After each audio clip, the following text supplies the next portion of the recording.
a slight vertical pull will remove the horizontal lines that we're seeing. So I'm going to go ahead and tack this side down, just right to the body of the truck. Do a similar move back this direction. And now I feel like I've got a pretty good area to work with. Now watch how quickly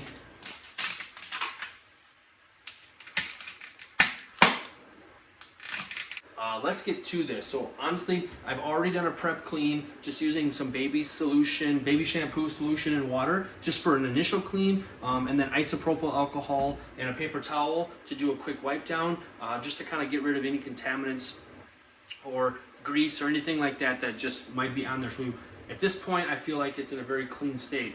In this particular case, all I'm going to do is kind of tack it a little bit on this side.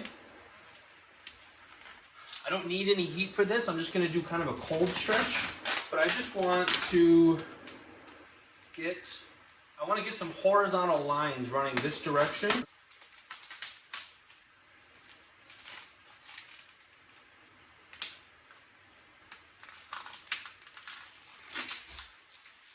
Like that. So not a significant amount, honestly, but you can see that all the slack is basically running this direction horizontally across that lens.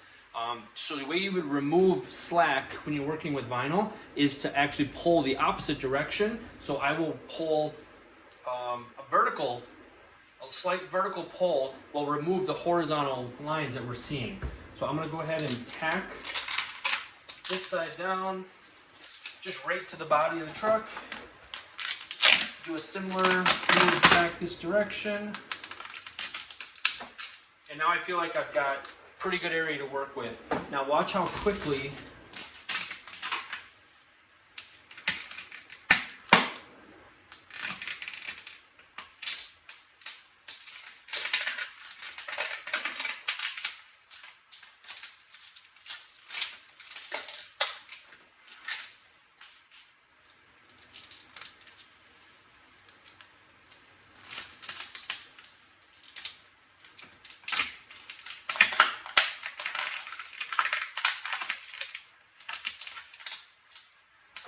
So look how quickly I was able to basically smooth that out. A little bit of wrinkle here. I'm just going to give it a pull, a little bit more of a pull. Grab the tool, squeegee, start locking that in place.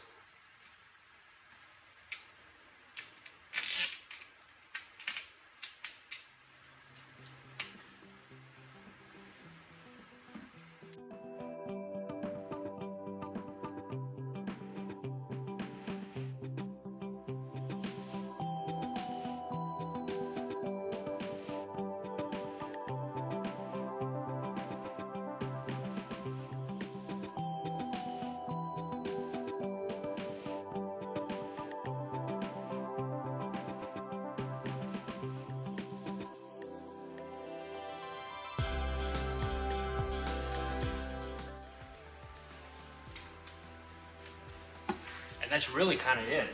So kind of just pulled some horizontal one side to side. I didn't use heat, so I didn't really manipulate the film and overstretch it. So I feel comfortable and confident that there's not a lot of tension or stress. The corners around these edges really relaxed down nicely once I kind of pulled, obviously, that opposite or that perpendicular tension, which was actually really slight. You don't really have to add too much. You just got to get that material worked around that corner.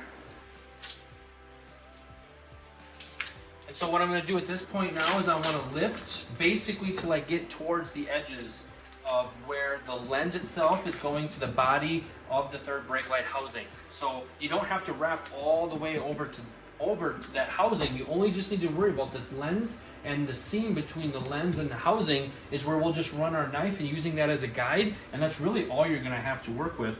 But I want to pull the vinyl back a little bit till I get to that edge.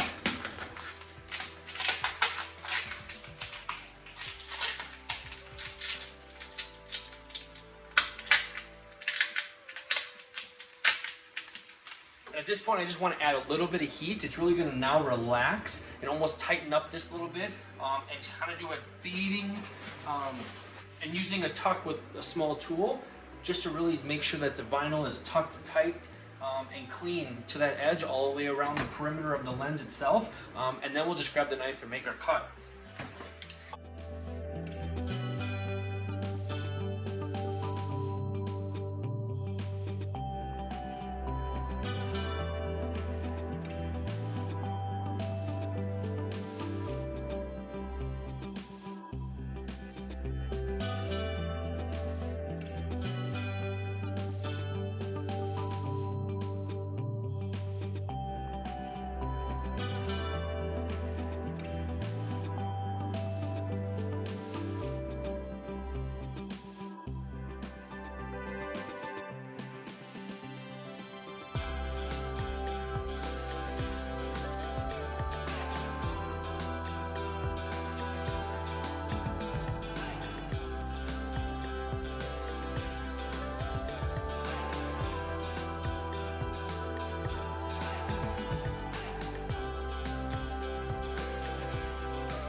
Honestly, that's really all that it is. It's very straightforward. Really only took a few minutes. Hopefully you took some tidbits out of this and really kind of realized that it's not that overwhelming to do the third brake lights on the trucks, to cover them with vinyl. Feel free to comment down below if you have any questions or any more specifics, or you want me to kind of shoot this from a different angle, or provide some more feedback kind of on your particular vehicle, and we'll take a look at it together. So thanks for watching, and we'll see you in the next video.